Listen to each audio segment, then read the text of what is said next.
Bonjour, dans ce tutoriel, nous allons voir comment créer un engrenage sur SolidWorks. En connaissant le module, le nombre de dents, les angles de pression, généralement 20 degrés, le diamètre primitif, la première chose, on va créer un cercle définissant le diamètre externe de notre engrenage. Donc ici, sur mon exemple, je suis parti sur un diamètre de 100. Ce cercle, une fois validé, je vais lui donner une épaisseur qui va correspondre à mon épaisseur totale d'engrenage. Ici, je vais partir sur une petite épaisseur.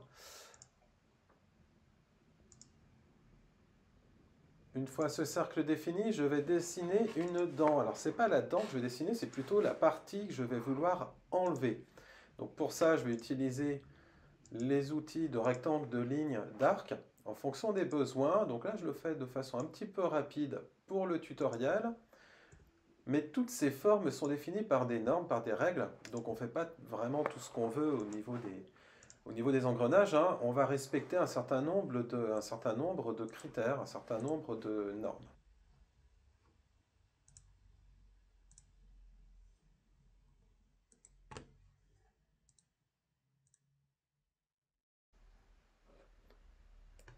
Une fois ma forme créée, je vais pouvoir l'extruder en enlevant de la matière, ce qui me donnera une première forme de dent, donc ma première forme interne de dent. À partir de là, je vais faire un réseau circulaire en sélectionnant mon axe puis mon nombre de dents, donc ça c'est toujours défini par ma norme, en jouant à la fois avec mes angles de disponibles et le nombre de dents.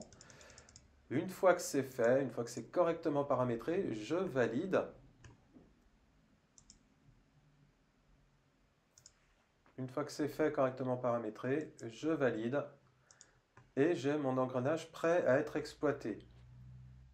Les étapes suivantes seront d'affiner cet engrenage, de rajouter les perçages, les fixations, d'affiner les formes de dents en fonction du besoin, et puis de simuler tout ça, donc qui se fera sur un tuto ultérieur.